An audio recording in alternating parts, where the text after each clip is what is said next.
Bismillahirrahmanirrahim. Assalamualaikum warahmatullahi wabarakatuh. Baik, kita berjumpa kembali di video perkuliahan mata kuliah pengembangan dan validasi metode analisis. Insya Allah untuk materi setelah UTS ini akan diawali dengan teori mengenai standarisasi, kalibrasi, validasi, dan verifikasi.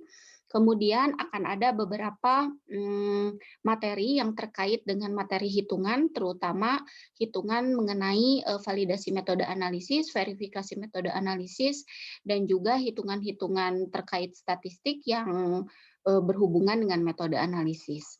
Nah, baiklah, untuk minggu ini kita akan ada dua bahasan. Yang pertama adalah kita akan membahas mengenai standarisasi dan kalibrasi, apa beda keduanya. Kemudian juga akan ada penjelasan awal mengenai validasi dan verifikasi metode analisis. Nah, apa itu standarisasi dan kalibrasi? Menurut definisi menurut ISO atau IEC Guide 17025 atau ISO 17025, yaitu ISO yang mengatur mengenai persyaratan dan juga hal-hal apa yang dibutuhkan oleh suatu laboratorium pengujian yang dikeluarkan pada tahun 2005. Yang namanya kalibrasi itu adalah serangkaian kegiatan yang membentuk hubungan antara nilai yang ditunjukkan oleh instrumen ukur atau sistem pengukuran, atau nilai yang diwakili oleh bahan ukur, dengan nilai-nilai yang sudah diketahui yang berkaitan dari besaran yang diukur dalam kondisi tertentu. Itu pengertian kalibrasi. Kalibrasi itu merupakan suatu bagian dari proses standarisasi. Ya. Nah, kalibrasi itu biasanya istilah kalibrasi diterapkan untuk instrumen ukur atau alat ukur. Dan ciri khasnya ketika kita melakukan suatu kalibrasi yang merupakan suatu proses standarisasi, kita akan membandingkan alat ukur atau instrumen ukur yang kita miliki itu dengan suatu instrumen atau alat ukur yang standar. Nah, menurut KBBI, Kamus Besar Bahasa Indonesia, dan juga menurut Farmakope Indonesia, yang namanya kalibrasi itu kegiatan menentukan kebenaran konvensional nilai penunjukan alat ukur dan bahan ukur dengan cara membandingkan terhadap standar ukur yang baku. Ya, di sini diberi kurung BPFI. Jadi kalau misalnya kita mau mengkalibrasi atau membandingkan alat ukurnya itu berupa suatu zat aktif atau baku pembanding tertentu, maka kita harus membandingkannya terhadap standar ukur yang baku. Dalam hal ini adalah baku pembanding Farmakope Indonesia. Walaupun pada kenyataannya yang namanya baku pembanding Farmakope Indonesia ini memang kalau untuk sekarang hanya dimiliki oleh Farmakope Indonesia. Nah, zaman dulu ketika zaman saya masih kuliah, yang namanya BPFI, Baku Pembanding Farmakope Indonesia itu masih diperjualbelikan. Nah, kalau sekarang FI hanya membuat dan mengeluarkan untuk keperluan internal analisis atau pengujian di laboratorium BPOM atau Balai Besar POM atau Balai POM. Nah, jadi itu yang namanya kalibrasi. Ya, kalian tidak perlu menghafal rangkaian kata per kata, tetapi kalian cari kata kuncinya, yaitu yang namanya kalibrasi itu kegiatan menentukan kebenaran. Kebenaran apa? Kebenaran pembacaan alat ukur. Dengan cara apa? Dengan cara membandingkan terhadap standar ukur yang baku. Nah, kemudian biasanya apa saja yang dikalibrasi itu? Nah, kalau pada gambar pada di slide ini kan ada gambar anak timbang. Ya, berarti salah satunya yang harus dikalibrasi adalah timbangan. Nah, ketika kita mengkalibrasi timbangan, maka kita harus menggunakan anak timbang standar. Anak timbang standar itu dan yang namanya standar ukur itu tidak selalu dimiliki oleh laboratorium pengujian. Sehingga biasanya untuk melakukan suatu kalibrasi, yang namanya laboratorium pengujian itu biasanya akan mengirimkan alat ukur atau mengirimkan instrumennya itu keluar ke suatu badan yang memang melakukan kalibrasi dan memiliki standar ukur. Nah, kalau untuk standar anak timbang sendiri itu memang ada beberapa laboratorium pengujian yang memilikinya. Tetapi memang kalau suatu institusi yang memang khusus untuk melakukan kalibrasi itu biasanya namanya Direktorat Metrologi, ya, yang ada di Cinunuk. Jadi biasanya beberapa laboratorium pengujian itu mengirimkan instrumen atau alat-alat ukur yang akan dikalibrasi itu ke Direktorat Metrologi itu untuk ditentukan apakah terkalibrasi atau tidak. Nah, kemudian proses kalibrasinya sendiri itu biasanya dilakukan 1 tahun sekali, gitu ya. Jadi misalnya salah satu parameter nih kalau kalian mau melakukan analisis, mau melakukan pengujian, ya dicek juga gitu, alat atau instrumen ukurnya itu sudah terkalibrasi atau belum. Ya, kemudian ketika kalian menimbang, kalian cek apakah timbangannya itu terkalibrasi atau tidak. Dan saya rasa kalian juga awalnya kalau praktikum itu tidak mengambil tidak menganggap itu penting untuk mengecek apakah memang sudah terkalibrasi atau belum. Tetapi kalau saya rasa pengetahuan ini sangat penting dan harus mulai kalian aplikasikan pada saat kalian melakukan tugas akhir di laboratorium. Nah, apa itu tujuan kalibrasi? Tujuan kalibrasi itu untuk mencapai ketertelusuran pengukuran. Ya, hasil pengukuran dapat ditelusur sampai ke standar yang lebih tinggi atau teliti melalui rangkaian perbandingan yang tak terputus. Nah, untuk apa mengetahui ketertelusuran pengukuran gitu ya? Misalnya nih, ya siapa ya? Misalnya Syahrijal. Syahrijal misalnya bekerja di industri farmasi, membuat suatu sediaan farmasi, ya, menimbang zat aktif dengan timbangan A. Nah, kemudian misalnya menimbangnya sudah sesuai dengan batch record. Nah, ketika dianalisis oleh QC, QC menyimpulkan atau memberikan keputusan bahwa obat atau sediaan farmasi yang dibuat oleh Syahrijal tidak memenuhi syarat. Misalnya karena kadarnya di bawah standar. Nah, ini kan jadinya bingung nih, siapa sebenarnya yang salah? Apakah Syahrijal yang salah membuat sediaan farmasinya, atau misalnya Devina di laboratorium QC yang salah melakukan pengujian, melakukan analisis. Nah, dengan adanya kalibrasi itu bisa ditelusur siapa sebenarnya yang salah, ya, bukan dengan bermaksud menyalahkan atau seperti apa, tetapi kita kan di industri farmasi misalnya dalam pembuatan sediaan farmasi itu memerlukan ketelitian. Kita nggak mau dong minum obat yang di bawah standar atau mungkin di atas standar sehingga menyebabkan keracunan misalnya gitu ya, atau bahkan mungkin kematian gitu ya. Jadi itu salah satu tujuan kalibrasi, biar tertelusur pengukuran. Nah, diurut gitu ya peralatan-peralatan yang digunakan. Ternyata diketahui bahwa HPLC misalnya yang di QC itu yang dipakai untuk menganalisis sediaan farmasinya Syahrijal yang Syahrijal buat, ternyata belum dikalibrasi.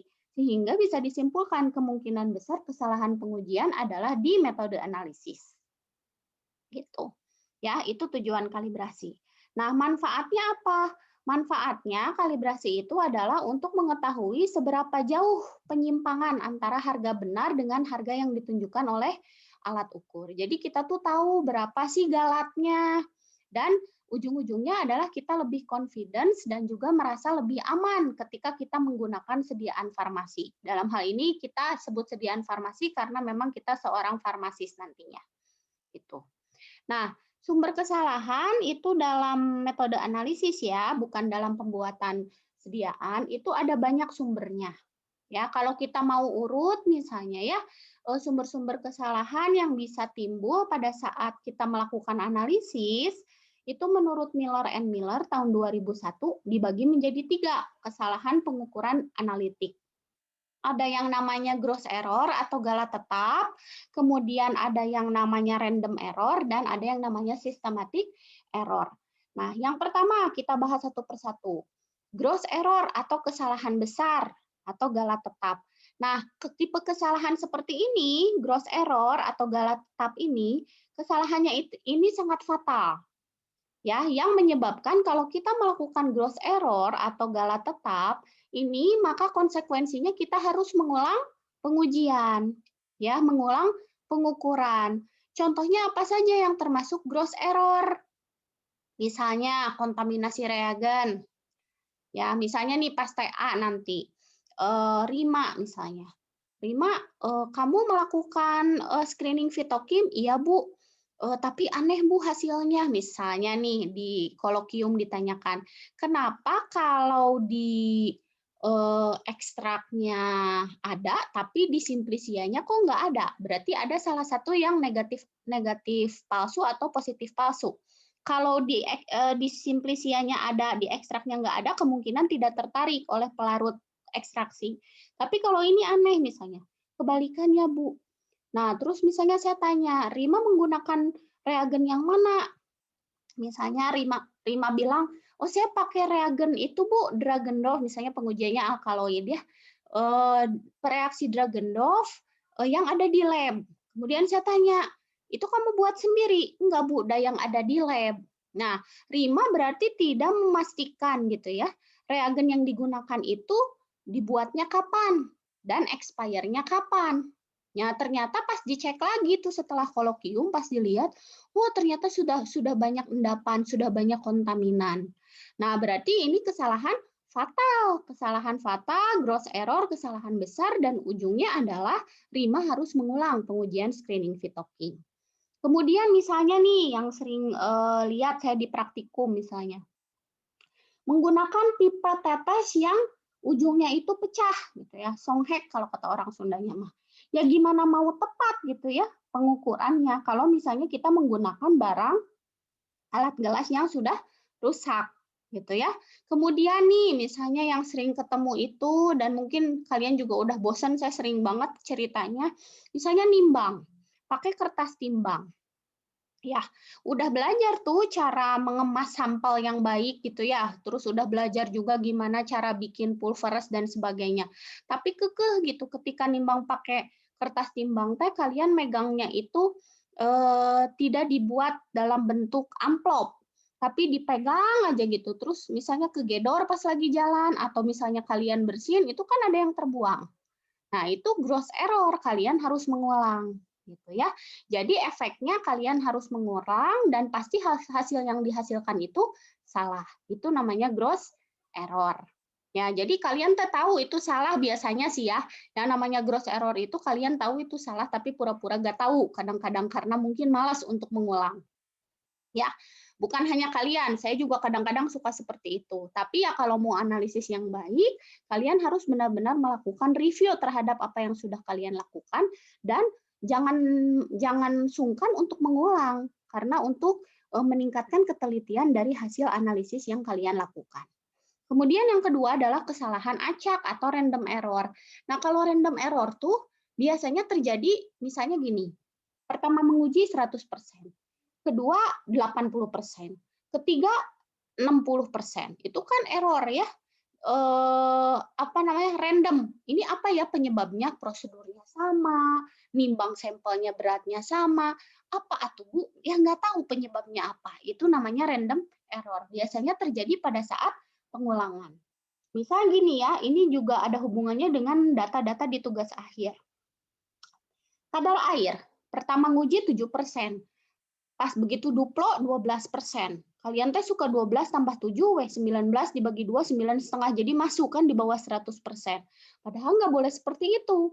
Yang namanya yang boleh dirata-ratakan itu kalau perbedaannya maksimal 2%. Itu variasinya sangat besar kalau yang satu 7%, yang satu 12%. Yang satu memenuhi syarat, yang satu enggak kan? Nah, itu apa solusinya? Jadi jangan ditarik rata-rata langsung, tapi harusnya kalian mengulang yang ketiga gitu. Nanti yang ketiga ini lebih dekat yang mana? Ke-12 apa ke-7? Itu yang baru dirata-ratakan. Ya. Nah, jadi kalau random error itu biasanya kita tidak tahu penyebabnya dan biasanya disebabkan oleh ketidakhati-hatian kita pada saat melakukan analisis atau kurangnya konsentrasi dalam analisis. Yang terakhir, systematic error. Kalau systematic error itu biasanya terkait dengan instrumen atau terkait dengan metode analisisnya. Metodenya belum divalidasi, kemudian standar bahannya belum distandarisasi, tidak menggunakan baku pembanding, instrumennya belum dikalibrasi, belum divalidasi, itu namanya systematic error. Ya, jadi itu menurut Miller and Miller ada 3 kesalahan, sumber kesalahan dalam analisis, bisa gross error, random error, dan systematic error.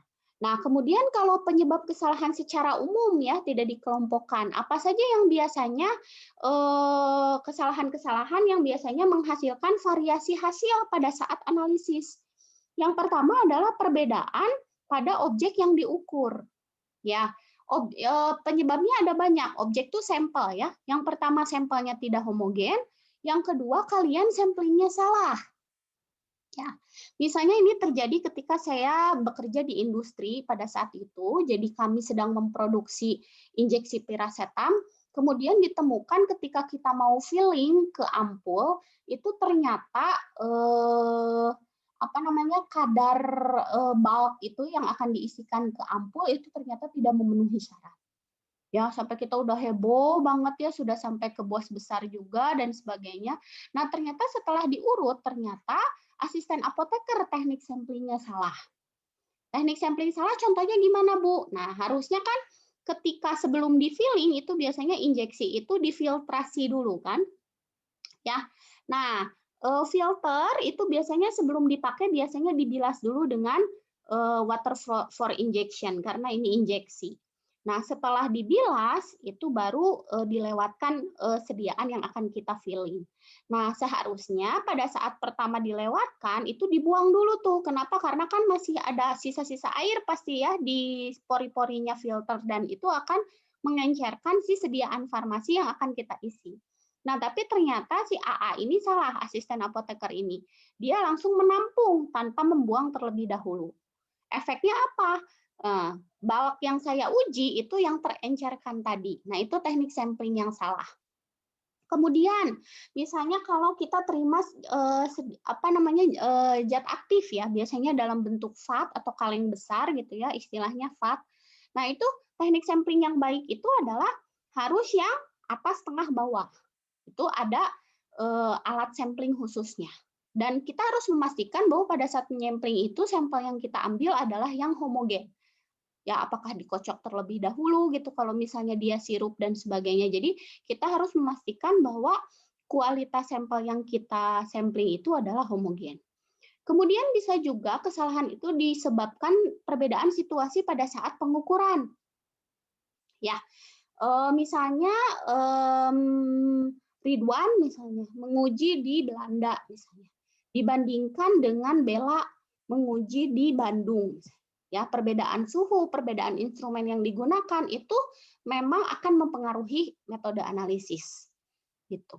Kemudian perbedaan alat dan instrumen tadi ya, perbedaan instrumen misalnya perbedaan merek, perbedaan tipe itu biasanya akan berpengaruh pada metode analisis. Kemudian perbedaan administrasi.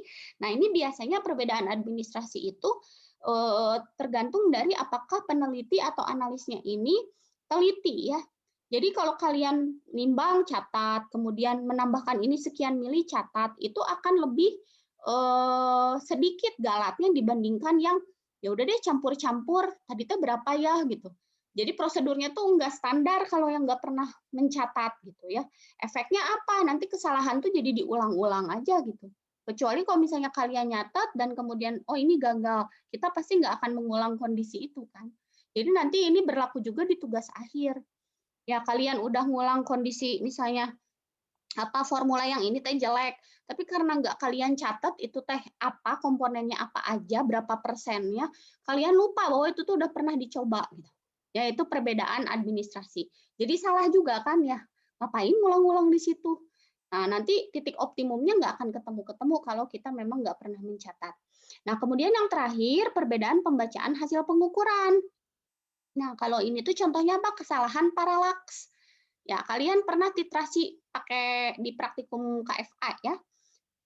Ada yang namanya kesalahan paralaks. Kesalahan paralaks itu kesalahan posisi mata pada saat membaca buret. Berapa mili ya gitu. Ada yang tegak, lurus, sejajar, ada yang dari pinggir, ada yang dari bawah, ada yang dari sebelah kiri, ada yang dari sebelah kanan. Maka yang akan lebih baik adalah yang datar dari depan dan sejajar. Ya, gitu. Itu namanya kesalahan paralaks. Itu juga akan mempengaruhi hasil analisis. Nah, itu adalah beberapa sumber kesalahan secara umum. Nah, kemudian saya ingin memberi contoh, salah satu contoh instrumen yang bisa kita lakukan kalibrasinya sendiri. Dan ini mungkin saya nggak tahu kalau semester sepertinya sih 2017 belum pernah menggunakan alat ini ya, pH meter.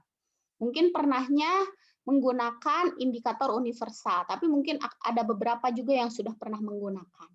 Ya, jadi kalau indikator universal itu dia kan pH-nya hanya 1, 2, 3, sampai 14 gitu ya. Tapi kalau pH meter dia bisa membaca sampai 3 angka di belakang koma. Jadi lebih teliti lagi. Nah, pH meter itu bisa dikalibrasi sendiri. Caranya gimana? Caranya, nah nanti kalian jangan lupa kalau tiap mau pakai pH meter, kalibrasi dulu. Ya, kalibrasinya itu dengan menyiapkan larutan pH standar. Ya, pH 4, pH 7, dan pH 10. Kalau kalian misalnya nih, kan yang biasanya nguji pakai pH meter itu kebanyakan anak farmasetika ya yang bikin sediaan kemudian harus menentukan spesifikasi pH dari sediaan. Kalau sediaan kalian diprediksi 5 pH-nya, maka kalian harus kalibrasi dengan larutan buffer standar 4 dan 7.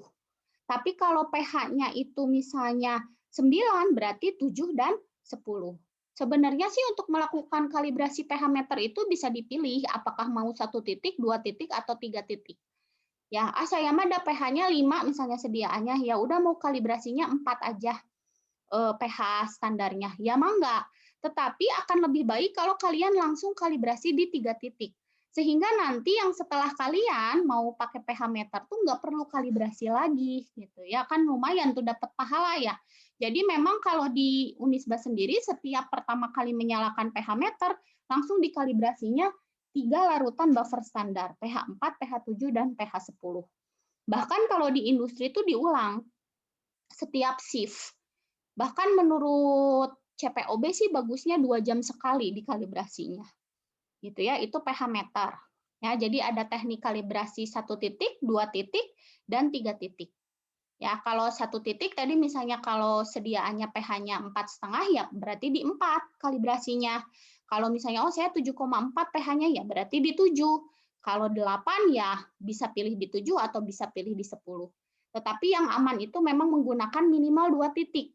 Seperti tadi saya contohnya kalau saya pH-nya 5 ya berarti kalibrasinya pH 4 dan pH 7. Nah, yang namanya larutan buffer standar itu tidak kita buat sendiri, tetapi biasanya laboratorium akan membeli dalam bentuk yang sudah jadi. Jadi kita tinggal menggunakan.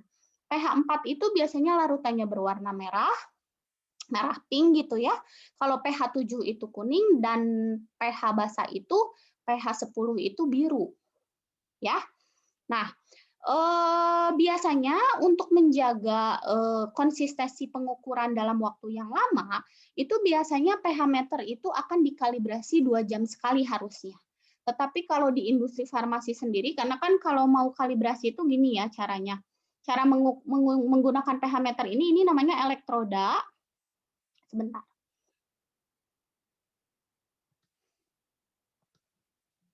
Ini namanya elektroda ya. Elektroda ini yang akan kita celupkan ke dalam larutan yang akan kita tentukan berapa pH-nya. Gitu ya. Nah, di dalamnya ini kalau kalian lihat ada seperti cairan, isinya adalah jembatan garam. Jadi ini prinsipnya adalah potensiometri menggunakan prinsip elektrokimia, elektrolisis. Jadi di dalam sini itu akan ada larutan garam namanya garam KCl jenuh.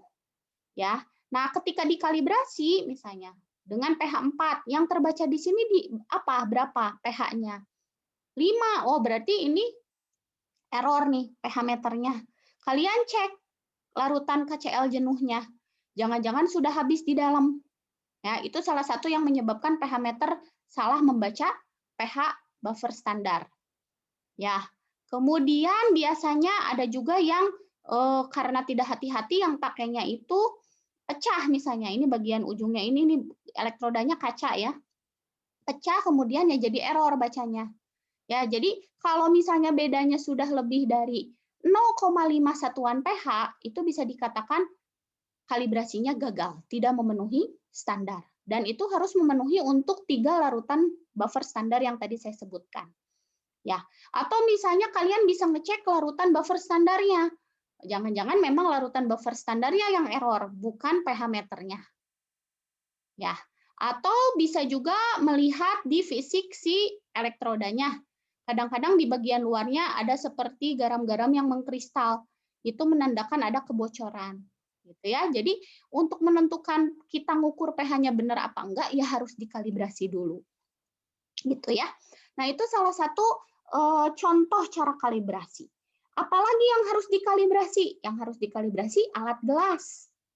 Ya, alat gelas. Nah, saya akan berikan tugas nih untuk minggu depan. Tugas minggu ini kalian kumpulkan dulu yang kemarin ya, tugas kelompok itu yang untuk presentasi 3 minggu yang akan datang. Nah, untuk yang minggu depan saya akan berikan tugas kalibrasi alat gelas. Selama ini pada peduli nggak sih kalau pakai alat gelas ini udah dikalibrasi apa belum? Kayaknya sih enggak gitu ya. Bahkan mungkin kalian juga nggak peduli apakah itu udah dicuci dengan baik atau tidak. Ya, jadi nanti kalau praktikum tugas akhir ya, sudah melakukan tugas akhir di lab, jangan lupa tuh setiap dapat alat gelas dicuci dulu. Ya, yang jelas pasti kalau yang di institusi pendidikan mah belum pernah dikalibrasi. Ya, makanya nanti akan saya beri tugas gimana sih caranya melakukan kalibrasi alat gelas, mulai dari buret, pipet tetes, kemudian pipet ukur, pipet volume, labu takar, kemudian pipet seukuran, gelas kimia, gelas ukur dan sebagainya itu beda-beda caranya, tapi semuanya memanfaatkan air. Kalau alat gelas itu. Gitu ya, gimana sih caranya gitu ya, nanti akan saya berikan tugas.